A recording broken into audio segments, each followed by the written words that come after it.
Hi guys and welcome back to the channel Deepak Yadav Education. Welcome to the daily current affairs of 23 of नवंबर 2021। तो guys आज है तारीख 23 नवंबर 2021 और है ट्यूसडे। आज की तारीख से जितने भी मोस्ट इंपॉर्टेंट करंट अफेयर्स बनेंगे उन सभी करंट अफेयर्स को हम लोग डिटेल में डिस्कस करेंगे। नाउ बढ़ते हैं आगे, एक बार देख लेते हैं कौन कौन से आर्टिकल्स का डिस्कशन करना है आज के इस वीडियो में। सबसे पहला आर्टिकल बहुत इंपॉर्टेंट होने वाला है, डिस्कस करेंगे। इलाहाबाद हाईकोर्ट ने डिसीजन दिया है यूनिफॉर्म सिविल कोड को लेकर। तो यूनिफॉर्म सिविल कोड क्या होता है हम लोग आगे जानने वाले हैं, प्लस यूनिफॉर्म सिविल कोड के ऊपर अभी जो केंद्र सरकार है उसको ध्यान देना चाहिए, ऐसा यहां पर कुछ डिसीजन आया है। आपको बहुत सारी इंपॉर्टेंट इंफॉर्मेशन यूसीसी के बारे में जानने को मिलेगी, तो आर्टिकल बहुत जबरदस्त है। साथ ही साथ मैं आप लोगों को बता दूं, ये जो डेली करंट अफेयर का वीडियो है ये डेली मॉर्निंग में 5 बजे अपलोड हो जाता है और यहां पर हम लोग डेली बेसिस पर बहुत सारे आर्टिकल्स डिस्कस करते हैं जो कि यूपीएससी और स्टेट पीएससी के पॉइंट ऑफ व्यू से बहुत इंपॉर्टेंट होते हैं और हर एक आर्टिकल को इतना डिटेल में डिस्कस करते हैं कि इनके रिगार्डिंग कोई भी क्वेश्चन प्रीलिम्स या मेंस में आता है तो उनको आप लोग बहुत इजीली सॉल्व कर पाओगे। उसी प्रकार से जो दूसरा आर्टिकल है, अगेन एक बहुत इंपॉर्टेंट आर्टिकल है, स्मार्ट पुलिसिंग इंडेक्स के बारे में जानने वाले हैं कि आखिरकार ये पुलिसिंग इंडेक्स क्या होता है। इस इंडेक्स के अंदर भारत के कौन से राज्यों ने टॉप किया है, प्लस भारत के कौन से राज्यों ने यहाँ पर बॉटम के अंदर अपनी पोजीशन को गेन किया है, ये सारी चीज़ हम लोग डिस्कस करने वाले हैं। देन उसके बाद थर्ड आर्टिकल भी बहुत इंपॉर्टेंट होने वाला है। इंडिया आज के टाइम पर देख ये रहा है कि हम लोग जो अपने ऑयल हैं उनको हम लोग यूएस रिजर्व्स में स्टोर करके रख सकें, तो डिस्कस करेंगे आखिरकार ये जो ऑयल रिजर्व्स होते हैं ये क्या होते हैं। आपको बहुत सारी इंपॉर्टेंट इंफॉर्मेशन मिलने वाली है ऑयल रिजर्व्स के रिगार्डिंग, भारत के अंदर ऑयल रिजर्व्स की क्या सिचुएशन है, ये सारी बातें मैं आप लोग को यहां पर बताने वाला हूं। एक इंपॉर्टेंट आर्टिकल होने वाला है अगेन। देन उसके बाद नेक्स्ट आर्टिकल में चर्चा की गई है, अभी ओडिशा ने प्रोजेक्ट संहिता को लॉन्च किया है। तो क्या है ये project Samhita?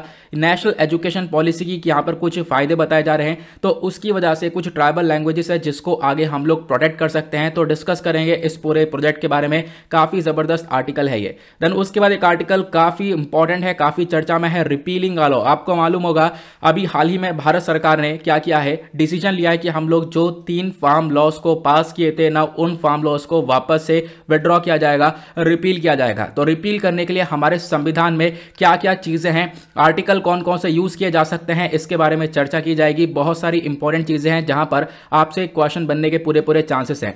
At the last बहुत इंपॉर्टेंट आर्टिकल है, अभी हाल ही में 32nd addition Indo Thai corporate का हुआ है, तो डिस्कस करेंगे आखिरकार ये जो इंडो थाई कॉर्पोरेट होता है ये क्या होता है, इसका क्या इंपॉर्टेंस है, कहां पर इस पूरे के पूरे एक्सरसाइज को कंडक्ट किया गया है। तो ओवरऑल वीडियो काफी जबरदस्त होने वाला है। बढ़ते हैं आगे। आगे बढ़ने से पहले गाइज अगर आप लोगों को इस लेक्चर का पीडीएफ चाहिए तो नीचे डिस्क्रिप्शन बॉक्स में आप सभी लोगों को टेलीग्राम का लिंक दिया गया है, वहां से जाकर आप लोग इस लेक्चर के पीडीएफ को डाउनलोड कर सकते हो। और ये है मेरी Instagram ID Deepak Yadav education, चाहो तो आप लोग मुझे यहाँ पर फॉलो कर सकते हो, अपनी जितनी भी क्वेरीज है मुझसे आप लोग यहाँ पर पूछ सकते हो। बाय द वे दोनों ही चीजों का लिंक मैंने आपको नीचे डिस्क्रिप्शन बॉक्स में प्रोवाइड करवा दिया है। साथ ही साथ हमेशा की तरह एक छोटी सी रिक्वेस्ट है यार, यहां तक पहुंच गए तो फटाफट वीडियो को लाइक कर देना। एक लाइक करने से काफी सपोर्ट मिलता है और ऐसा सपोर्ट आप लोग डेली बेसिस पर दिखा रहे हो। तो अगेन आप लोग के लिए टारगेट है 1K प्लस लाइक्स का, जो कि डेली बेसिस पर आप लोग पहुंचा ही देते हो। अब फटाफट रिविजन कर लेते हैं, क्योंकि हमारे इस वीडियो की खास बात यह है कि हम लोग करंट इश्यूज को तो डिस्कस करते ही करते हैं, साथ ही साथ जो प्रीवियस डे का करंट अफेयर होता है इसका एक छोटा सा रिविजन लेते हैं, खासकर एक छोटा सा ओवरव्यू लेते हैं। तो कल हमने सबसे पहला आर्टिकल डिस्कस किया था जहां पर प्रधानमंत्री ग्राम सड़क योजना को आगे कंटिन्यू करने के बारे में चर्चा की गई है। नाउ आपसे एक सिंपल सा क्वेश्चन बनता है कि जो प्रधानमंत्री ग्राम सड़क योजना है इसका मेन मकसद क्या है, नीचे कमेंट सेक्शन में आप लोगों को बताना है। फिर उसके बाद नेक्स्ट आर्टिकल हमने डिस्कस किया था सिडनी डायलॉग के बारे में। अभी हाल ही में ऑस्ट्रेलिया में सिडनी डायलॉग हुआ, भारत को इन्वाइट किया गया, भारत ने यहां पर काफी सारे स्टेटमेंट दिया है। देन उसके बाद आपको बताना है, कल ही मैंने आप लोगों को समझाया था कि Indian prime minister Modi ji ने यहां पर 5 बातों के ऊपर काफी हद तक तेजी से गौर किया है और खासकर जो ये सिडनी डायलॉग है इसका एक चीज के ऊपर बहुत ज्यादा इंपॉर्टेंस रहा है, खासकर आप कह सकते हो बहुत ज्यादा फोकस रहा है। तो वो क्या है नीचे कमेंट सेक्शन में आप लोगों को बताना है। कल ही मैंने आप लोगों को सारी चीजें समझाई हैं, इसी वजह से मैं आप लोगों से क्वेश्चन पूछ रहा हूं। देन उसके बाद अभी हाल ही में इंडियन इंटरनेशनल साइंस फेस्टिवल 2021 का अनाउंसमेंट हो चुका है। दिसंबर में ये फेस्टिवल देखने को मिलेगा। दुनिया भर से बहुत सारे स्टूडेंट्स और भी बहुत सारे जो रिसर्चर्स हैं साथ में इकट्ठा होंगे और साइंस को अच्छे से एंजॉय सेलिब्रेट करने वाले हैं। देन उसके बाद नेक्स्ट आर्टिकल में हमने चर्चा की थी, अभी हाल ही में हमारी सरकार के थ्रू जो हमारी इंडियन एयरफोर्स है उसको लाइट कॉम्बैट हेलीकॉप्टर्स दिए गए हैं और लाइट कॉम्बैट हेलीकॉप्टर्स के साथ साथ 2 ड्रोन्स भी दिए गए हैं। तो नीचे कमेंट सेक्शन में बताना है उन दोनों ड्रोन्स के नाम क्या हैं। ओके, देन उसके बाद नेक्स्ट आर्टिकल में कल हमने डिस्कस किया था कुलभूषण जाधव केस के बारे में। आपको मैंने कल डिटेल में समझाया था कुलभूषण जाधव केस के बारे में। और एक चीज़ यहाँ पर मैंने एक चीज़ और बताई थी, वो थी इंटरनेशनल कोर्ट ऑफ जस्टिस के बारे में, क्योंकि यहाँ पर ये जो केस है ये इंटरनेशनल कोर्ट ऑफ जस्टिस में पहुंच चुका था और आईसीजे ने यहाँ पर इस केस के अंदर जब कुलभूषण जाधव जी को एक तरीके से पाकिस्तान मिलिट्री कोर्ट ने मौत की सजा सुनाई थी, तो उस मौत की सजा के ऊपर इंटरनेशनल कोर्ट ऑफ जस्टिस ने अभी के लिए रोक लगाया है। तो क्वेश्चन यह है कि जो इंटरनेशनल कोर्ट ऑफ जस्टिस है इसका हेडक्वार्टर कहां पर है, नीचे कमेंट सेक्शन में इसका आंसर देना है। एट द लास्ट हमने डिस्कस किया था बाबा साहेब पुरंदरे के बारे में, एक इंपॉर्टेंट पर्सनैलिटी है, अभी इनकी डेथ हुई है, 99 ईयर्स के हो चुके थे। तो बताना यह है कि इनका जन्म कहां पे हुआ था, नीचे कमेंट सेक्शन में आप लोग ये कुछ चीजें बता सकते हो और आपका रिवीजन भी हो जाएगा। तो आगे बढ़ते हैं, तो शुरुआत करते हैं। आज का सबसे पहला आर्टिकल पॉलिटी का होने वाला है और पॉलिटी आता है हमारा जीएस पेपर 2 के अंदर। यहाँ पे पहला आर्टिकल में हम डिस्कस करेंगे कि इलाहाबाद हाईकोर्ट ने अभी हाल ही में डिसीजन दिया है यूनिफॉर्म सिविल कोड के ऊपर। और इलाहाबाद हाईकोर्ट ने एग्जैक्टली बोला है कि देखो यार, जो ये यूनिफॉर्म सिविल कोड है अभी इसके ऊपर फोकस करने की काफी ज्यादा आवश्यकता है, इसको लाने की काफी ज्यादा आवश्यकता है, केंद्र सरकार को इसके ऊपर फोकस करना चाहिए। तो हम डिस्कस करेंगे आखिरकार ये यूनिफॉर्म सिविल कोड है क्या। तो सबसे पहली बात आप लोग यहां पर देख पाओगे कोर्ट के अंदर बहुत सारे पिटीशंस वगैरह डाले गए, जो इंटरफेथ कपल्स होते हैं या फिर अलग अलग रिलीजन के जो लोग हैं वो आपस में शादी कर लेते हैं, उनके थ्रू बहुत सारे पिटीशंस डाले गए, ठीक है, कि उनके ऊपर बहुत सारे रिस्ट्रिक्शंस लगाए जा रहे हैं। तो उन लोगों ने बोला कि देखो यार, आर्टिकल 21 है हमारे संविधान के अंदर, आर्टिकल 21 लोगों को प्रोटेक्शन दे रहा है उनकी लाइफ को लेकर, उनके लिबर्टी को लेकर, ठीक है। तो यहाँ पर आर्टिकल 21 का वोलेशन हो रहा है, तो इन्हीं सब चीजों को लेकर पिटीशन डाला गया सुप्रीम कोर्ट के अंदर इन सारे इंटरफेथ कपल्स के थ्रू। और यहां पर आप कह सकते हो कि उसी वजह से यूनिफॉर्म सिविल कोड के ऊपर थोड़ा सा ज्यादा ध्यान दिया जा रहा है। तो अभी आपको ये वाला सेंटेंस नहीं समझ में आया होगा तो कोई बात नहीं, अभी थोड़ी देर बाद समझ में आने वाला है, क्योंकि यूनिफॉर्म सिविल कोड इसी से थोड़ा सा रिलेटेड है। आप देख पाओगे सबसे पहली बात, यूनिफॉर्म सिविल कोड का मतलब यह है कि आज के टाइम पर भारत के अंदर सभी के लिए, जो सभी रिलीजन्स हैं उनके लिए एक लॉ हो जाना चाहिए, ठीक है, एक ही कानून होना चाहिए। मतलब क्या है, आप देख पाओगे भारत के अंदर जो अलग अलग प्रकार की शादियां हो रही है, मतलब हिंदू के अंदर अलग लॉ के हिसाब से शादियां हो रही है, प्लस उसके बाद मुस्लिम लॉज के हिसाब से अलग तरह की शादियां हो रही है, तो हर जगह पर लॉज अलग अलग हैं, ठीक है। तो क्या है, अगर इन लॉज के रिगार्डिंग अगर कोई भी केस कोर्ट में जाता है, कोई भी डिस्प्यूट क्रिएट होता है, तो उसके ऊपर काफी हद तक टाइम लग जाता है। तो कोर्ट यहां पर यह बोलता है कि देखो इन सब चीजों को हटाकर हम लोग क्या कर सकते हैं, सिर्फ और सिर्फ एक यूनिफॉर्म सिविल कोड लेकर आ सकते हैं कि वो हर रिलीजन को एक ही तरह से ट्रीट करेगा। देखो यहां पर सिर्फ मैरिज की बात नहीं हो रही है, ये और भी बहुत सारे अलग अलग मैटर्स हो सकते हैं जिसके ऊपर यूनिफॉर्म सिविल कोड हम लोग लगा सकते हैं, ठीक है। अब यूनिफॉर्म सिविल कोड का बैकग्राउंड थोड़ा सा हम लोग समझेंगे, लेकिन उससे पहले आपको समझना होगा अभी हाल ही में उत्तर प्रदेश की सरकार ने एक लॉ को पास किया था, आपको मालूम होगा उसका नाम है Uttar Pradesh prevention of unlawful conversion of religion act 2021। मतलब यहां पर कोई भी व्यक्ति अगर जबरदस्ती किसी को अपने रिलीजन के अंदर कन्वर्ट करने की कोशिश करता है तो उसके खिलाफ यहां पर यह एक्ट काम करता है। ऐसा यहां पर उत्तर प्रदेश ने इस लॉ को पास किया था। देन उसके बाद इस लॉ के अंदर बताया कि देखो जब भी कोई यहाँ पर शादी वगैरह हो रही है तो यहाँ पर क्या होगा, डिस्ट्रिक्ट मजिस्ट्रेट का जो अप्रूवल है वो बहुत ज़्यादा इंपॉर्टेंट होगा, ठीक है। देन उसके बाद यहाँ पर अगर कोई किसी ने ज़बरदस्ती एक तरीके से किसी का रिलीजन को कन्वर्ट करवाया है तो एक वो नॉन बेलेबल ऑफेंस होगा, उसको यहाँ पर गिरफ्तार कर दिया जाएगा। तो ये कहानी चल रही थी। तो आप देख पाओगे इस प्रकार से चीज़ें चल रही हैं, अलग अलग लॉज लेकर आए जा रहे हैं अलग अलग चीज़ों के लिए। तो इन सारी चीज़ों को हटाकर हमारे पास क्या होना चाहिए, एक लौता यूनिफॉर्म सिविल कोड होना चाहिए। हर एक केस को हम लोग इसी लॉ के थ्रू देख सकते हैं, तो उससे जो ज्यादा से ज्यादा केसेस हम लोग बहुत तेजी से निपटा पाएंगे, ठीक है। अगर हम बात करें यूनिफॉर्म सिविल कोड के बैकग्राउंड के बारे में तो यहां पर सबसे पहली चीज यही बताई गई है। देखो यहां पर मैं आपको बताता हूं कि भारत के अंदर क्या हो रहा है। आज के टाइम पर जो यूनिफॉर्म सिविल कोड है इसकी आवश्यकता इसलिए है, अच्छा मैं आपको बता चुका हूं कि आज के टाइम पर हम लोग देख रहे हैं कि बहुत सारी जो कम्युनिटीज है भारत के अंदर देखने को मिलती हैं, ठीक है। मुस्लिम हो गई, हिंदू हो गई, क्रिश्चियन, सिख, अलग अलग कम्युनिटीज भारत के अंदर देखने को मिलती हैं।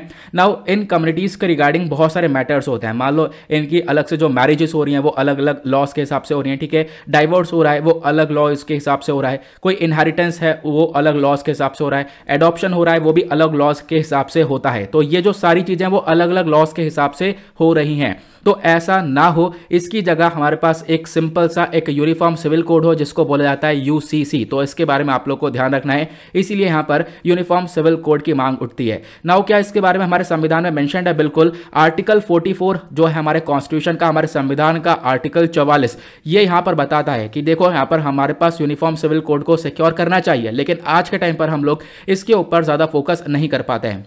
भारत के अंदर अभी सिर्फ और सिर्फ एक ही जगह है जहां पर यूनिफॉर्म सिविल कोड लागू होता है, ये आप लोग को मालूम होना चाहिए, और वो है गोवा। ठीक है, गोवा का एग्जाम्पल आप देख सकते हो, गोवा के अंदर यूनिफॉर्म सिविल कोड लागू होता है, ये आप लोग को मालूम होना चाहिए। देन उसके बाद जो आर्टिकल 44 मैंने आपको बताया संविधान का, ये क्या है, तो ये क्या फंडामेंटल राइट है या फिर डीपीएसपी है, तो ये डीपीएसपी है, आपको ध्यान रखना है। एक हमारे पास फंडामेंटल राइट्स हैं और दूसरे होते हैं डीपीएसपीज, यहाँ पर directive principle of state policy उसको बोला जाता है। तो आर्टिकल 44 हमारा डीपीएसपी है, इसके बारे में आपको एक आइडिया रखना है। देन उसके बाद मैंने आप लोग को बता दिया कि अगर ये यूनिफॉर्म सिविल कोड आता है तो यूनिफॉर्मिटी आ जाएगी, जो जजमेंट्स हैं उन सब के अंदर एक एकता सी एक समान सा चीज़ें हम लोग को देखने को मिलेगा। अब यहाँ पर जो यूनिफॉर्म सिविल कोड है, इसका इतिहास शुरू कैसे हुआ था, इसकी नींव कहाँ से रखी गई, तो एक केस हुआ था, आपको मालूम होगा शाह बानो केस हुआ था। जब भी केस होता है ये वाला तो बहुत इंपॉर्टेंट केस हम लोग को ये देखने को मिलता है। शाह बानो केस हर एक एग्जाम के पॉइंट ऑफ व्यू से इंपॉर्टेंट है। 1985 में यहाँ पर इसको लेकर एक जजमेंट आया था, तो काफ़ी चर्चा में रहता है। देखो शाह बानो केस क्या था, मैं आप लोग को इसके बारे में एक छोटा सा आइडिया देता हूँ। अप्रैल के आसपास की बात है, 1978 के आसपास की बात है। लगभग यहाँ पर 62 ईयर ओल्ड यहाँ पर एक मुस्लिम वीमेन थी, जिनका नाम है शाह बानो। यहाँ पर आप देख पा रहे होंगे ये हैं। क्या हुआ, इन्होंने पेटिशन डाला कोर्ट के अंदर, यहाँ पर इन्होंने पेटिशन डाला और डिमांड करी कि देखो क्या किया है कि इनके जो हस्बैंड है उन्होंने डाइवोर्स कर लिया इनके साथ, और जो वो डाइवोर्स है वो 3 तलाक वाला, ट्रिपल तलाक वाला डाइवोर्स हुआ है, 3 बार तलाक तलाक तलाक बोल दिया तो वो डाइवोर्स हो चुका है। ठीक है, तो इन्होंने बोला चलो ठीक है, डाइवोर्स कर लिया, एक्सेप्ट करो इसको, चलो ठीक है। लेकिन क्या है कि अब इनके 5 बच्चे हैं, तो फिर क्या हो रहा था कि इनको एक मेंटेनेंस चाहिए था। तो इस चीज़ को लेकर इन्होंने कोर्ट के अंदर पिटीशन डाला और डिमांड करी है कि देखो यार मेंटेनेंस चाहिए हम लोग को मंथली के हिसाब से। ठीक है, और इनके जो हस्बैंड का नाम था वो था मोहम्मद अहमद खान, ये आप लोग देख पाओगे। तो मेंटेनेंस देने से पहली बात तो यहाँ पर जो एक तरीके से इनके हस्बैंड है उन्होंने तो इनकार किया। क्यों?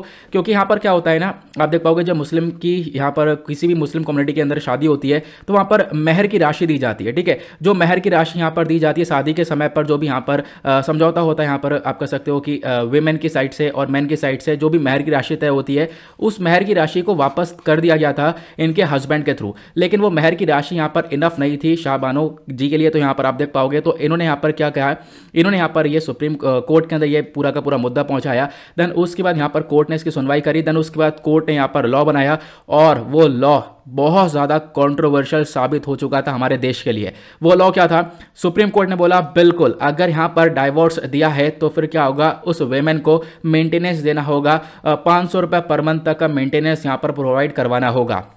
अब क्या हुआ, जैसे ये लॉ निकल कर आया, भाई जो मुस्लिम वेमेन है इनके मुस्लिम मैन हैं इनके अंदर काफ़ी हद तक यहाँ पर आप कह सकते हो गुस्सा सा निकल आया, और इन लोगों ने काफ़ी हद तक इस चीज़ों का मुद्दा उठाया। तो कंट्री के अंदर सिचुएशन थोड़ी सी खराब हो चुकी थी। उस समय राजीव गांधी जी की यहाँ पर सरकार हुआ करती थी, और उस समय उनकी नई नई सरकार बनी थी। तो उन्होंने यहाँ पर आप कह सकते हो डर के मारे, या फिर यहाँ पर आप देख सकते हो कि किस प्रकार से सिचुएशन खराब हो रही थी कंट्री के अंदर, इन सब चीज़ों को देखते हुए यहाँ पर इस पूरे लॉ को नकार दिया था। मतलब जो सुप्रीम कोर्ट का ऑर्डर था उसको नकार दिया था। तो अपने आप में विवाद काफ़ी सारा चल रहा था कंट्री में उस समय के समय पर। तो ये आप देख पाओगे ये चीज़ें चल रही थी। तो तभी से मतलब इस केस के बाद से ही यहाँ पर यूनिफॉर्म सिविल कोड का मुद्दा लगातार उठाया जा रहा है, और बोला जाता है कि देखो एक यूनिफॉर्म सिविल कोड होना चाहिए, सभी के लिए एक लॉ होने चाहिए। देखो हिंदू लॉज अलग हैं, मुस्लिम लॉज अलग हैं, तो इन सब चीज़ों को हटाकर एक ही लॉ होना चाहिए। देन उसके बाद सुप्रीम कोर्ट के अंदर एक और केस होता है। देखो ये तो आपने पढ़ा शाह बानो केस के बारे में। उसके बाद एक और केस होता है जिसका नाम है शायरा बानो केस। ठीक है, इसके अंदर भी यही चीज़ें देखने को मिलती हैं। तो अलग अलग प्रकार से यहाँ पर केसेस निकल कर आए हैं। इसी वजह से यूनिफॉर्म सिविल कोड की आज के टाइम पर आवश्यकता है। आखिरकार क्यों आवश्यकता है? तो सबसे पहला पॉइंट बोलता है बहुत सारे जो वल्नरेबल सेक्शन ऑफ सोसाइटी है उनको एक प्रोटेक्शन मिलनी चाहिए। ठीक है, यहाँ पर आप कह सकते हो यूसीसी का मेन मकसद है कि हम लोग प्रोटेक्शन दे सके वल्नरेबल सेक्शन के लोगों को। बहुत सारी जो वेमेन हो गया या रिलीजियस माइनॉरिटीज़ हो गई जो कि बहुत कम आप देखने को मिलेगा, बहुत ज़्यादा कम है वो, वैसे भी उनकी जो एक तरीके से जो रिलीजन है वो उसके अंदर लोग हैं वो पहले से बहुत ज़्यादा कम आपको देखने को मिलेंगे। तो यहाँ पर जो भी माइनॉरिटीज़ हैं बेसिकली इनको एक प्रोटेक्शन मिलनी चाहिए। तो ये यूनिफॉर्म सिविल कोड की इसलिए यहाँ पर आवश्यकता पड़ेगी। दूसरी ज़रूरत यहाँ पर क्या है कि देखो भारत के अंदर सेकुलरिज्म का कॉन्सेप्ट लगता है। सेकुलरिज्म अगर हम बात करें हमारे प्रियम्बल के अंदर मेंशन्ड है, तो यहां पर अगर सेकुलरिज्म को हमें लेकर आना पड़ेगा। ठीक है, तो इसके रिगार्डिंग हम लोग को जरूरत है यूनिफॉर्म सिविल कोड की, क्योंकि आज के टाइम पर एक सेकुलर रिपब्लिक को जरूरत होती है कॉमन लॉ की। एक कॉमन लॉ होना चाहिए सभी लोगों के लिए, तो इसके लिए यूनिफॉर्म सिविल कोड की हमें जरूरत है। तीसरा यहां पर नीड देखने को मिलेगा सिंप्लीफिकेशन ऑफ लॉज। देखो जो लॉ है बेसिकली जो कानून है, अलग अलग रिलीजन के हिसाब से जब कानून चलते हैं तो चीज़ें और ज़्यादा कॉम्प्लिकेट हो जाती हैं। तो उसको सिंप्लीफाई करने के लिए, उसको बहुत ज़्यादा सरल बनाने के लिए यहाँ पर यूनिफॉर्म सिविल कोड की ज़रूरत है, तो कि यहाँ पर हम लोग आगे से केस को अच्छे से सॉल्व कर पाएंगे। तो ये कुछ चीज़ें हैं, आई होप आपको समझ में आ चुका है। यूनिफॉर्म सिविल कोड क्या है, हमारे संविधान में कौन से आर्टिकल के अंदर है, ये भी मैंने आप लोग को सारी चीज़ें बता दी हैं, चाहो तो आप लोग नोट डाउन करके रख सकते हो। अगले आर्टिकल पर आते हैं। नेक्स्ट आर्टिकल अगेन पॉलिटी के पर्सपेक्टिव से इंपॉर्टेंट है और पॉलिटी आता है जीएस पेपर 2 के अंदर। यहाँ बात की गई है स्मार्ट पुलिसिंग इंडेक्स 2021 के बारे में। अब ये पुलिसिंग इंडेक्स बिल्कुल पुलिस से ही रिलेटेड है, तो ये क्या इंडेक्स है इसके बारे में समझेंगे। अभी तेलंगाना, आंध्र प्रदेश और ये स्टेट्स कुछ ऐसे हैं जिन्होंने इस इंडेक्स में सबसे ज़्यादा स्कोर किया है, हाई स्कोर इनका, और बिहार, यूपी आप देख पाओगे जिनका जो स्कोर है वो सबसे ज़्यादा कम है। तो आप देख पाओगे द हिंदू का आर्टिकल है और एक इंपॉर्टेंट आर्टिकल है। तो यह हुआ है, एक नेशन वाइड सर्वे हुआ था जिसको कंडक्ट किया था इंडियन पुलिस फाउंडेशन ने। तो यहाँ पर आप देख पाओगे आईपीएफ ने एक सर्वे कंडक्ट किया बिहार के अंदर, उत्तर प्रदेश के अंदर। पता चला कि यहाँ पर जो पुलिस के अंदर आप कह सकते हो कि पुलिस के रिगार्डिंग जो सेंसिटिविटी वगैरह देखने को मिलती है वो बहुत ज़्यादा कम है। ठीक है, ये हम लोग देख पा रहे हैं, इसको आप लोग अच्छे से आगे समझ पाओगे। ठीक है, इससे पहले भी यहाँ पर ये चर्चा में आ चुका है। देखो पुलिस को लेकर ना काफ़ी सारी चर्चा लगातार हो रही है। अभी हाल ही में हमने डिस्कशन किया था कि जो नेशनल ह्यूमन राइट कमीशन है, इन्होंने हमारे जो मिनिस्ट्री ऑफ होम अफेयर्स है उनसे बोला था कि देखो आज के टाइम पर स्टेप उठाने की ज़रूरत है और एक तरीके से जो पुलिस है बेसिकली इनके अंदर रिफॉर्म्स करने की ज़रूरत है, पुलिस कंप्लेंट अथॉरिटी बनाने की ज़रूरत है। आपको मालूम होगा काफी डिटेल में इसके बारे में हमने डिस्कशन भी किया था, लेकिन अभी हम बात कर रहे हैं स्मार्ट पुलिसिंग के बारे में। तो पहले हम लोग समझेंगे कि आखिरकार ये स्मार्ट पुलिसिंग क्या होता है। देखो स्मार्ट पुलिसिंग का जो आइडिया है, इसका मेन मकसद क्या है। इसका मेन मकसद पहली बात कब लाया गया था, आपको ये समझना होगा। साल 2014 में एक कॉन्सेप्ट लाया गया था हमारे प्राइम मिनिस्टर के थ्रू। हमारे प्राइम मिनिस्टर ने एक कॉन्फ्रेंस रखा था जहां पे बहुत सारे डीजीपीज वगैरह थे, उनके साथ बातचीत करके ये स्मार्ट पॉलिसिंग का कॉन्सेप्ट लेकर आए। देन उसके बाद क्या हुआ, इस स्मार्ट पॉलिसिंग का मतलब यहाँ पर यह है कि देखो यहाँ पर क्या हुआ, जो इंडियन पुलिस है इसके अंदर लगातार हम लोग चेंज करते रहें, जैसे जैसे ज़रूरत पड़ती रहे और उसके अंदर बदलाव होते रहें। खासकर हम लोग देख पाएँ कि जो पुलिस हो वो काफ़ी सेंसिटिव हो। ठीक है, पुलिस जो है वो टेक्नो सेवी हो, मतलब कि उनको टेक्नोलॉजी की प्रॉपर नॉलेज हो। ठीक है, एक अकाउंटेबल हो, ठीक है, विश्वास करने लायक हो, रिस्पॉन्सिबल हो। तो पुलिस को, इंडियन पुलिस को और ज़्यादा बेहतर बनाने के लिए यहाँ पर इस स्मार्ट पॉलिसिंग को लाया गया था। तो इसके बारे में आपको ध्यान रखना है। और यहाँ पर क्या है कि जो स्ट्रैटेजी है बेसिकली इसके अंदर क्या बोला गया कि जो फिजिकल इंफ्रास्ट्रक्चर है उसका डेवलपमेंट भी होगा, टेक्नोलॉजी का एडॉप्शन भी होगा, जो इंडियन पुलिस है उनकी सॉफ्ट स्किल्स के ऊपर काम किया जाएगा। और मेन मकसद यह है कि हम लोग इंडियन पुलिस को एक नेक्स्ट लेवल पर लेकर चले जाएं। तो स्मार्ट पुलिसिंग का मेन काम क्या है, सिंपल से एक शब्द में बात करें तो पुलिस का ट्रांसफॉर्मेशन करा, पुलिस को और ज़्यादा बेहतर बनाना। ठीक है, उनकी जो रिस्पॉन्सिबिलिटीज़ है उसको थोड़ा सा और ज़्यादा बेहतर बनाने का यहाँ पर काम करता है। अब स्मार्ट पुलिसिंग को लेकर हमने एक इंडेक्स को लॉन्च किया। जैसा मैंने आप लोगों को बताया, ये जो पूरा का पूरा सर्वे है आईपीएफ ने यहाँ पर कंडक्ट किया है। और इस सर्वे का मेन मकसद क्या है कि हम लोग देख सकें कि कौन कौन से एरियाज है जहाँ पर पुलिस अच्छे से काम कर रही है, और यहाँ पर हम लोग जो सिटीजन है, वहाँ के रहने वाले लोग हैं, उनसे हम लोग काफ़ी सारा ओपिनियन लेते हैं पुलिस के रिगार्डिंग। ठीक है, तो जो इंडियन पुलिस फाउंडेशन है इसी ने इस सर्वे को कंडक्ट किया है। तो बाय द वे आईपीएफ क्या है, तो आईपीएफ एक Delhi based think tank setup आपको देखने को मिलेगा। यहाँ पर बहुत सारे सिटीजन्स ने मिलकर इसको एक तरीके से यहाँ पर आप देख पाओगे कि इसको सेटअप किया गया है। और यहाँ पर बहुत सारे जो एक तरीके से सर्विंग और रिटायर्ड पुलिस ऑफिसर्स देखने को मिलेंगे, सिविल सर्वेंट्स देखने को मिलेंगे, सभी लोग यहाँ पर देखने को मिलता है। ये कुछ खास चीज़ें नहीं है जो एग्जाम में पूछी जाएंगी, लेकिन क्या होता है जैसे यहाँ पर इस इंडेक्स के अंदर काफ़ी सारी चीज़ें मेंटेन की जाती हैं। इस इंडेक्स के अंदर ये जो सर्वे है बेसिकली ये 10 चीज़ों को लेकर रिपोर्ट को तैयार करता है। 10 चीज़ों के अंदर सबसे पहली चीज़ जो पुलिस है आज के टाइम पर कि किस प्रकार से इश्यूज़ के साथ, जो प्रॉब्लम्स है किस प्रकार से उसके साथ डील कर रही है। ठीक है, किस प्रकार से यहाँ पर पुलिस के पास टेक्नोलॉजी है या नहीं है। ठीक है, पुलिस किस प्रकार से रेस्पॉन्सिबल हो रही है। तो इन सब चीज़ों को लेकर काफ़ी सारी रिपोर्ट्स तैयार की जाती हैं। देन उसके बाद 3 अलग अलग चीज़ों के ऊपर कि जो पुलिस है वो किस प्रकार से चीज़ों को डील कर रही है। ठीक है, पुलिस की इंटीग्रिटी को लेकर ये चीज़ें डील करी जाती हैं। फिर पुलिस के ऊपर कितना ट्रस्ट है लोगों को या नहीं है। तो इन सब चीज़ों को देखते हुए यहाँ पर इस सर्वे को कंडक्ट किया गया अलग अलग एरियाज़ में। तो अलग अलग एरियाज़ के हिसाब से जब इन सर्वेज को कंडक्ट किया गया तो उसके हिसाब से यहाँ पर स्कोर भी मिलता है। तो ये जो स्मार्ट पुलिसिंग का इंडेक्स है इसके अंदर लगभग टोटल 10 में से अंक मिलते हैं। ठीक है, तो 10 में से जिसका 1 अंक है वहाँ का बहुत बुरा हाल है, जहाँ पर जिसमें से ज़्यादा अंक होगा वो डेफिनेटली काफ़ी अच्छा होगा। ठीक है, तो ये आप लोग को ध्यान रखना है। जहाँ पे ज़्यादा अंक होंगे तो उसका मतलब लोगों के अंदर पुलिस के रिगार्डिंग जो सेटिस्फैक्शन है, लोग जो पुलिस से खुश हैं वो काफ़ी ज़्यादा हैं। ठीक है, ये आप लोग को ध्यान रखना है। देन उसके बाद अब क्या है, जो स्मार्ट पुलिसिंग इंडेक्स इसकी फाइंडिंग्स क्या है, अभी 2021 का इंडेक्स आया है, तो इसमें क्या बताया गया, सबसे पहली चीज़ तो ये बताई गई, देखो आज के टाइम पर बहुत सारे फिर भी यहाँ पर हम लोगों ने देखा है कि पब्लिक कॉन्फिडेंस कम हुआ है पुलिस के रिगार्डिंग, कंसर्न्स काफ़ी बड़े हैं, क्वालिटी ऑफ पुलिसिंग कम हुई है, लेकिन फिर भी बहुत सारे लोग बिलीव ये करते हैं कि पुलिस ने अपना काम जो है बहुत अच्छे से किया है साल 2021 के अंदर। ठीक है, स्ट्रांगली यहाँ पर पुलिस को सपोर्ट किया है लोगों ने, लगभग 66.93 लोगों ने सपोर्ट किया है पुलिस को, जब उनसे पूछा गया इस चीज़ों के बारे में, जब इस इंडेक्स को हम लोग तैयार कर रहे थे। जब यहां पर पूछताछ के दौरान पता यह चलता है कि जो सदर्न स्टेट्स है, जो साउथ की साइड में स्टेट्स आपको देखने को मिलेंगे, और यहां पर कुछ स्टेट्स नॉर्थ की साइड में आपको देखने को मिलेंगे, लेकिन बोला गया जो साउथ वाले स्टेट्स हैं उन्होंने ज्यादा अच्छा एक तरीके से परफॉर्म किया है, ज्यादा अच्छा हमारी पुलिस ने काम किया है। अब इस इंडेक्स के अंदर टॉप 5 स्टेट्स कौन कौन से हैं, तो टॉप 5 के अंदर है आंध्र प्रदेश, तेलंगाना, असम, केरला और सिक्किम। ये कुछ यहां पर टॉप के स्टेट्स हैं जिनका जहां पर पुलिस का रोल सबसे बढ़िया रहा है। लेकिन यहां पर कुछ स्टेट्स ऐसे ही हैं जो कि बॉटम में है, ठीक है, जहां पर पुलिस को लेकर लोगों के अंदर सेटिस्फैक्शन नहीं है। वो डाउनवर्ड वाले स्टेट्स कौन कौन से हैं, वो है बिहार, उत्तर प्रदेश, छत्तीसगढ़, झारखंड और पंजाब। इसके बारे में आपको आइडिया रखना है। ठीक है, अब जब यहां पर आप देख पाओगे चीजें अच्छे से नहीं चल रही है, तो वहां पर किस चीज की जरूरत होगी, हम लोग को पुलिस रिफॉर्म्स की जरूरत होगी, पुलिस के अंदर हम लोग को बदलाव करना होगा। और पुलिस रिफॉर्म्स के बारे में आप लोग को पहले भी काफी सारी चीजें पढ़ा चुका हूं। पुलिस रिफॉर्म्स का मतलब ही यही है, यहां पर जो पुलिस है उनके अंदर काफी सारे चेंजेस करे जाएं, ताकि हम लोग जो ये पुलिसिंग एक्टिविटीज होती हैं इनको और ज्यादा अच्छा बना सकें। लोग जो है ज्यादा से ज्यादा पुलिस को लेकर एक सेटिस्फैक्शन जो होता है वो लोगों के अंदर वो बढ़ सके। ठीक है, ये मेन मकसद यहां पर रखा जाता है।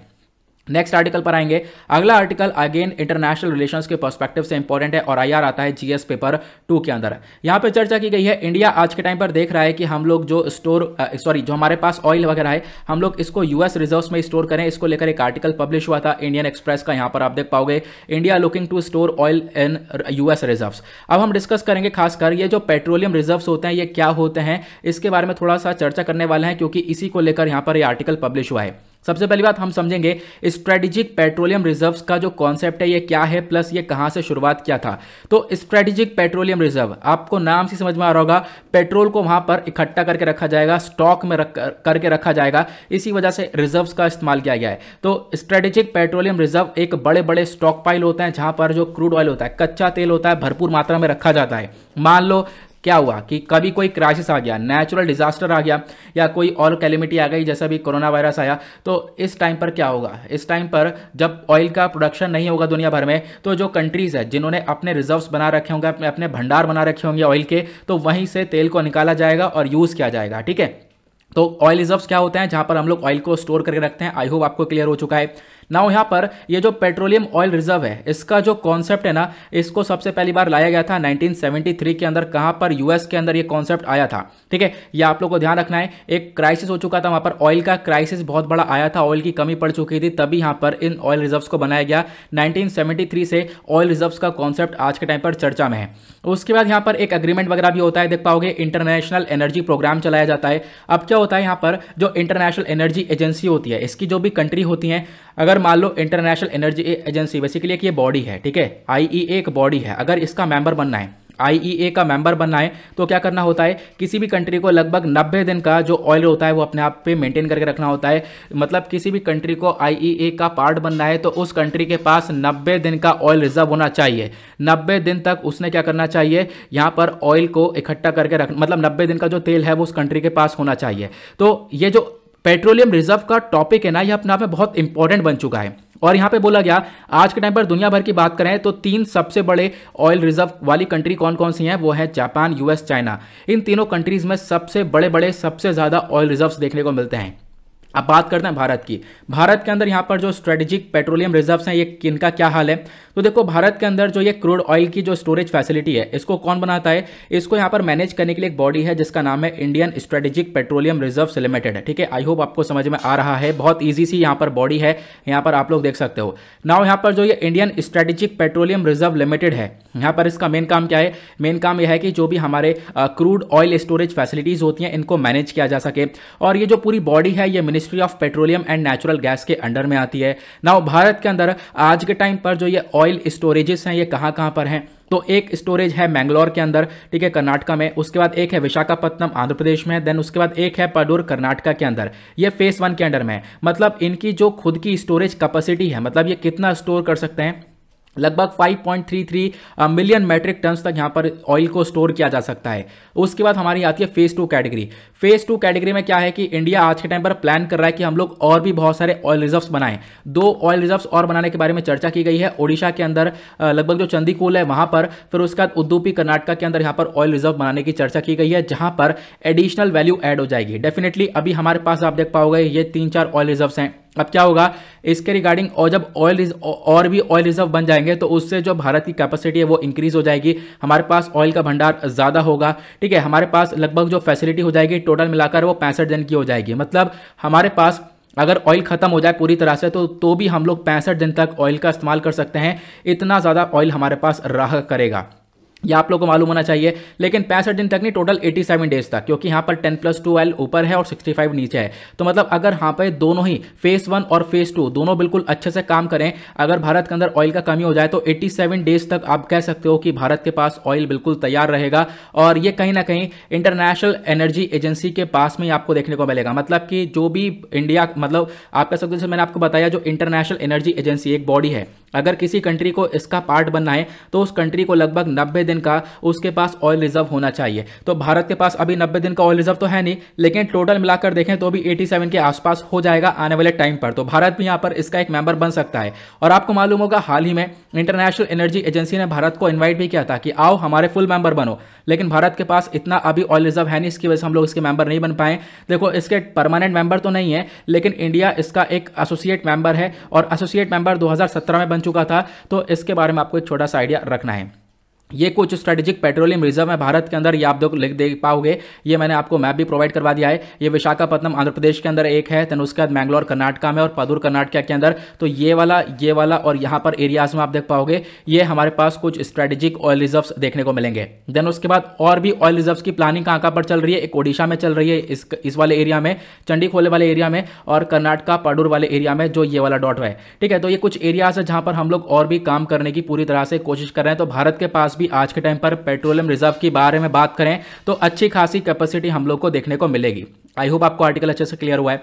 आगे बढ़ते हैं अगले आर्टिकल पर। नेक्स्ट आर्टिकल एजुकेशन के पर्सपेक्टिव से इंपॉर्टेंट है और एजुकेशन आता है जीएस पेपर 2 के अंदर। यहां पे चर्चा की गई है प्रोजेक्ट संहिता के बारे में। तो अभी क्या हुआ है कि हाल ही में ओडिशा ने इस प्रोजेक्ट संहिता को कर दिया है लॉन्च।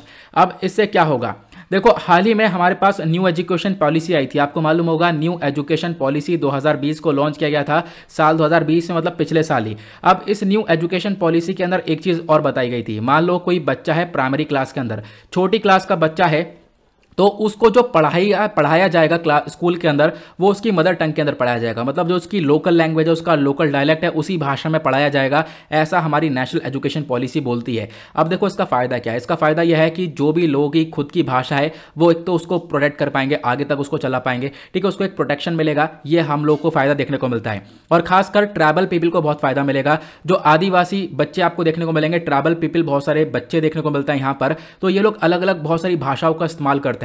तो अब क्या होगा, जो नेशनल एजुकेशन पॉलिसी है इसकी मदद से क्या करेंगे, जो बच्चों की खुद की भाषा है उसी भाषा में उनको पढ़ाया जाएगा। तो इससे यहां पर काफी बड़ा एक तरीके से महत्व निकल कर आ रहा है। और इससे क्या होगा, जो ट्राइबल पीपल की जो भी भाषा है उसको हम लोग आगे के लिए प्रोटेक्शन दे पाएंगे।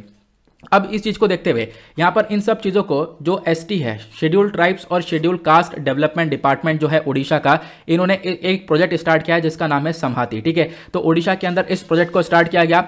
इस प्रोजेक्ट के अंदर मेन मकसद क्या होगा, जो लैंग्वेज के लेकर इश्यूज देखने को मिलते हैं, बहुत सारे जो ट्राइबल स्टूडेंट्स होते हैं उनको बहुत परेशानियां फेस करनी पड़ जाती हैं इस लैंग्वेज को लेकर। ठीक है, खासकर जो छोटे बच्चे होते हैं उनके ऊपर फोर्स किया जाता है कि भाई इंग्लिश ही पढ़ोगे या ये पढ़ोगे, तो अब ऐसा नहीं होगा। अब यहाँ पर नेशनल एजुकेशन पॉलिसी हमारी बोलती यह है कि जो भी छोटा बच्चा होगा बेसिकली उस बच्चे को क्या होगा, उसकी खुद की लोकल लैंग्वेज के अंदर पढ़ाया जाएगा। इसके अंदर यहाँ पर जो डिपार्टमेंट है उन्होंने प्लान किया है कि लगभग हम लोग 2.5 लाख बच्चों को कवर करेंगे और लगभग 1450 प्राइमरी स्कूल्स को कवर किया जाएगा। मतलब इतने बच्चों के ऊपर फोकस करने वाले हैं कि ये बच्चों के जो भी पढ़ाया जाए वो इनको इनकी लोकल लैंग्वेजेस के अंदर पढ़ाया जाए। अब इस चीज को इंप्लीमेंट कौन करेगा? तो इंप्लीमेंट करने के लिए, लागू करने के लिए यहां पर है schedule caste schedule tribe research training institute, जो कि इसको लागू करने वाला है। साथ ही साथ यहां पर academy of tribal language culture भी यहां पर मिलकर इसको इंप्लीमेंट करेगा। तो आपको ध्यान रखना है, इस प्रोजेक्ट के अंदर समहाती के अंडर में यहां पर डिसाइड किया गया कि जितने भी टीचर्स होंगे, जितने भी यहां पर अध्यापक होंगे छोटे क्लास के, उनको भी यहां पर कुछ नॉलेज दी जा सके ट्राइबल लैंग्वेज के बारे में, ताकि वो बच्चों से आखिरकार अच्छे से कम्युनिकेट कर सकें, बच्चों के साथ यहां पर उनको अच्छे से ट्राइबल लैंग्वेज को सिखा सकें। तो इसके लिए यहां पर टीचर्स को भी काफी हद तक ट्रेन किया जाएगा। उसके बाद ओडिशा के अंदर बात करें तो ओडिशा की जो आदिवासी कम्युनिटी है वो काफ़ी भरपूर मात्रा में इनके अंदर डाइवर्सिफिकेशन देखने को मिलेगा, काफ़ी यहाँ पर डाइवर्सिफाई आपको देखने को मिलेगा। अगर हम बात करें, लगभग 21 भाषाएं बोली जाती हैं और इन 21 भाषाओं में से एक संथाली भाषा है, जिसको हमारे 8वें शेड्यूल के अंदर मेंशन किया गया है। मतलब जो हमारे संविधान के अंदर 8वां शेड्यूल है, यहाँ पर बहुत सारी भाषाएं, बाय द वे कितनी भाषाएं नीचे कॉमेंट सेक्शन में आप लोग बताना।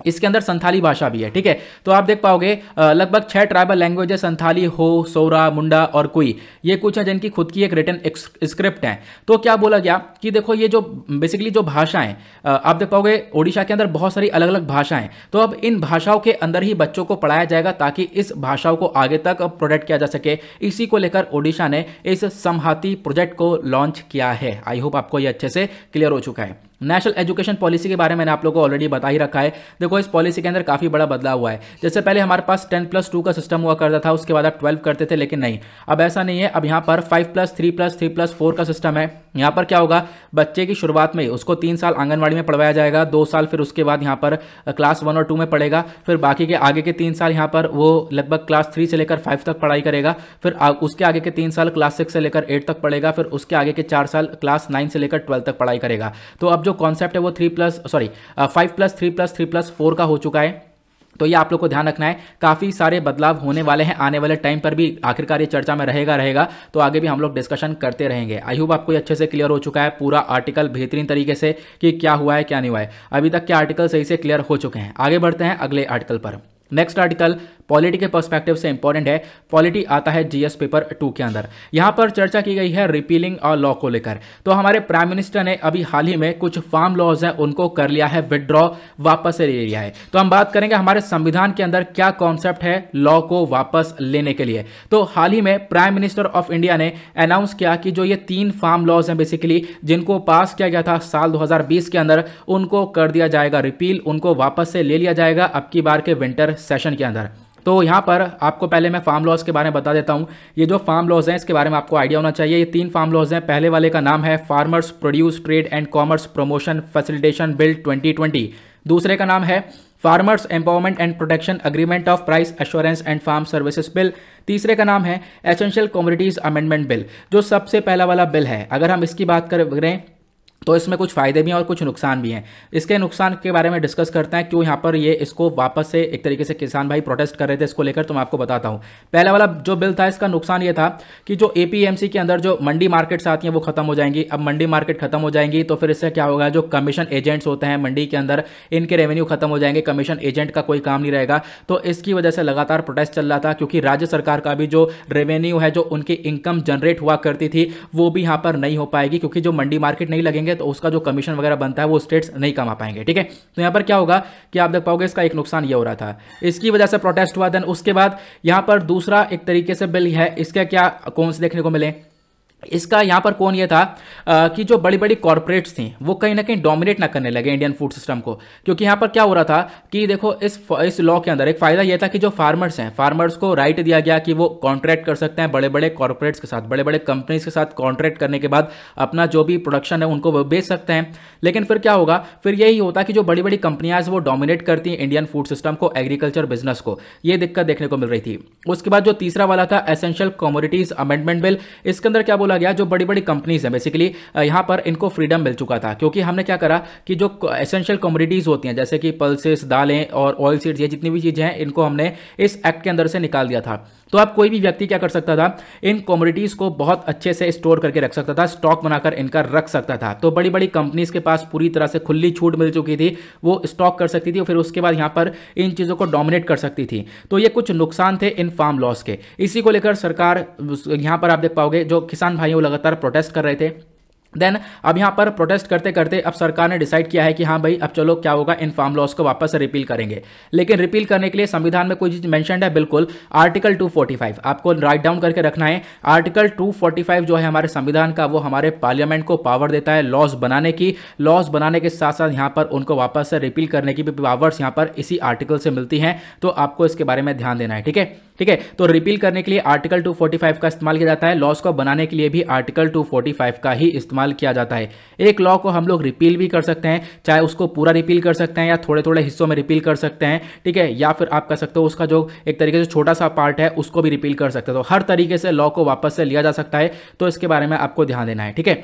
और उसके बाद यहाँ पर कभी कभी हमारे पास सनसेट क्लॉज होता है। सनसेट क्लॉज मतलब हम लोग जब लॉ को बनाते हैं तो उसका टाइम पीरियड ही इतना रखते हैं। देखो सनसेट क्लॉज का क्या मतलब होता है, एक तरीके से सनसेट क्लॉज से भी रिपील किया जा सकता है। मान लो हमने आज की तारीख को ये लॉ बनाया और लॉ बनाते हुए हमने बोला कि 2 साल बाद ये लॉ अपने आप खत्म हो जाएगा, सीज टू एग्जिस्ट है। सीज टू एग्जिस्ट का मतलब यह है कि 2 साल बाद ये अपने आप खत्म हो जाएगा, इसका कोई यूज नहीं होगा, तो उसको हम लोग बोलते हैं सनसेट क्लॉज। लेकिन यहाँ पर जब हम लोग सनसेट क्लॉज से लॉ को लॉन्च करेंगे तो यहाँ पर उसी टाइम पीरियड पर वो अपने आप खत्म हो जाता है। तो यहाँ पर एक तरीका ये भी है, लेकिन यहाँ पर आर्टिकल 245 हो गया एक तरीका, दूसरा यहाँ पर सुप्रीम कह रहा हूँ, सनसेट क्लॉज हो गया।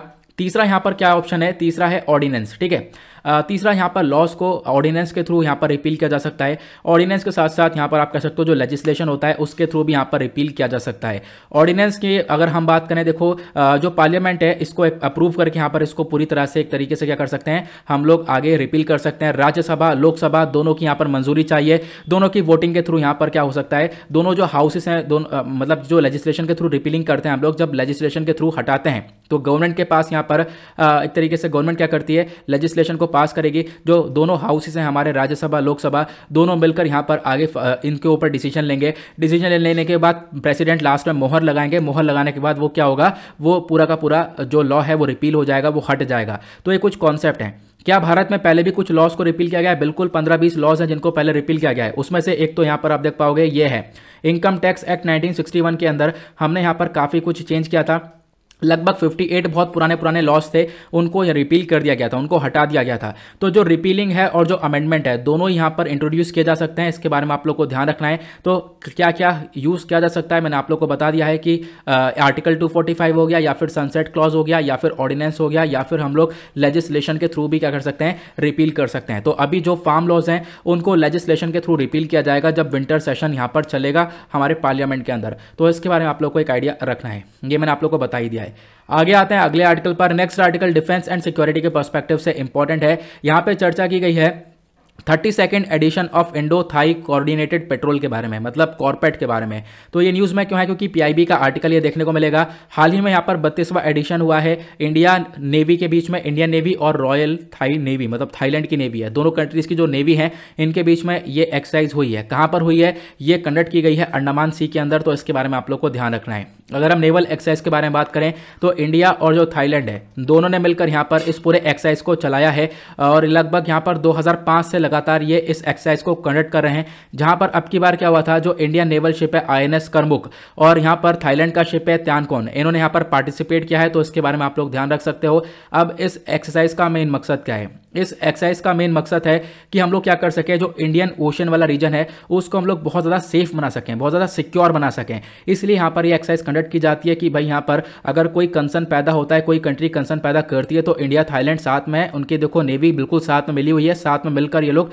लड़ेंगे उसके खिलाफ। उसके बाद यहाँ पर इस एक्सरसाइज का मेन मकसद ये भी है कि जो इलीगल एक तरीके से फिशिंग होती है उसको रोका जा सके, प्लस उसके बाद यहाँ पर जो ड्रग ट्रैफिकिंग होती है यानी ड्रग्स की तस्करी होती है उसको रोका जा सके, या फिर आतंकवाद बढ़ता है, या फिर यहाँ पर बहुत सारे समुद्री डकैत देखने को मिलते हैं, इन चीज़ों को रोकने के ऊपर भी यहाँ पर ये फोकस रखा जाता है। इसका मेन मकसद ये भी है, ठीक है। फिर उसके बाद यहाँ पर आप देख पाओगे लास्ट में इसका एक और मकसद है, वो है कि यहाँ पर हम क्या कर सके, इंडिया थाईलैंड जब साथ में एक्सरसाइज को कनेक्ट करेंगे तो इससे क्या होगा, इनकी जो एक तरीके से रिलेशन है, खासकर डिफेंस रिलेशन, वो काफ़ी मजबूत होते हुए नजर आएंगे। दोनों आपस में काफ़ी सारी इंफॉर्मेशन को एक्सचेंज करेंगे, तो ये काफ़ी चीज़ें मजबूत होती हुई नजर आती हैं। तो इंडिया थाईलैंड के बीच में एक एक्सरसाइज होती है कॉर्पेट, ये तो आपको पता चल गया। अब दूसरी यहाँ पर एक मिलिट्री एक्सरसाइज भी होती है, तो मिलिट्री एक्सरसाइज भी होती है इंडिया थाईलैंड के बीच में। वो कौन कौन सी होती है, एक होती है एक्सरसाइज मैत्री, ये दोनों कंट्रीज के आर्मी के बीच में होती है, और तीसरी होती है एक्सरसाइज श्याम भारत, ठीक है। तो ये जो है ये दोनों के एयरफोर्स के बीच में होती है। तो इन एक्सरसाइज के बारे में आप लोग ध्यान रख सकते हो, ये इंपॉर्टेंट है, आपसे क्वेश्चन इसके बारे में बन सकते हैं। आई होप आप लोग को सारे आर्टिकल अच्छे से क्लियर हो चुके हैं। तो फटाफट यहाँ पर हम लोग लेते हैं एक रीकैप, ठीक है। यहाँ पर मैंने रिवीजन लिख दिया रीकैप की जगह, माफ करना, ठीक है। यहाँ पर आप देख पाओगे हमने क्या क्या डिस्कस किया। सबसे पहले आर्टिकल में हमने बात की है कि इलाहाबाद की हाईकोर्ट ने डिसीजन लिया है यूनिफॉर्म सिविल कोड को लेकर। अब यूनिफॉर्म सिविल कोड क्या होता है, हमारे संविधान में कहाँ पर कॉन्सेप्ट लिखा गया यूनिफॉर्म सिविल कोड का, ये मैंने आप लोग को अच्छे से बताया। दूसरे आर्टिकल में हमने स्मार्ट पुलिसिंग इंडेक्स के बारे में पढ़ा। स्मार्ट पुलिसिंग इंडेक्स क्या होता है, यहाँ पर पुलिस को लेकर एक रिफॉर्म्स की जरूरत है। इस इंडेक्स के अंदर कौन कौन से स्टेट ने टॉप किया, कौन कौन से स्टेट लोअर रहे, ये मैंने आप लोग को अच्छे से बताया। देन उसके बाद नेक्स्ट आर्टिकल में हमने डिस्कस किया स्ट्रेटेजिक ऑयल रिजर्व्स के बारे में, क्या होते हैं ये ऑयल रिजर्व्स, भारत के अंदर ऑयल रिजर्व्स को लेकर क्या हालत है, ये सारी चीज़ें हमने अच्छे से क्लियर करी हैं। देन उसके बाद नेक्स्ट आर्टिकल में हमने डिस्कस किया प्रोजेक्ट संहिता के बारे में। ओडिशा ने अभी इस प्रोजेक्ट संहिता को लॉन्च किया है। इससे यहाँ पर जो ट्राइबल पीपल है उनकी जो एजुकेशन है उसको काफी हद तक प्रोटेक्ट करने में मदद करेगा। तो ये यहाँ पर नेशनल एजुकेशन पॉलिसी का बहुत बड़ा रोल है। मैंने आप लोग को सारी चीजें थोड़ी थोड़ी यहाँ पर क्लियर करी हैं, आप लोग को याद होना चाहिए इसके बारे में। फिर उसके बाद नेक्स्ट आर्टिकल में हमने डिस्कस किया है कि अभी यहाँ पर भारत सरकार ने जो 3 फार्म लॉज थे उनको रिपील कर दिया है। रिपील करने का प्रोसेस क्या होता है मैंने आप लोग को समझाया, कौन से आर्टिकल के अंदर मेंशन्ड है, प्लस और क्या क्या चीज़ें हम लोग इस्तेमाल करते हैं किसी भी लॉ को रिपील करने के लिए। देन उसके बाद एट द लास्ट हमने डिस्कस किया कि अभी 32वां एडिशन का एक एक्सरसाइज हुआ है इंडो थाई कॉर्पोरेट के बारे में। इसका मेन मकसद क्या है, ये भी सारी चीज़ें हम लोगों ने अभी के अभी क्लियर करी हैं। आई होप आपको ये सारी चीज़ें क्लियर हो चुकी हैं। नाउ इसी के साथ करते हैं हम लोग अपने लेक्चर को समाप्त। मिलते हैं आप लोगों से नेक्स्ट वीडियो में। आज के लिए bye bye, have a nice day, thank you and जय हिंद।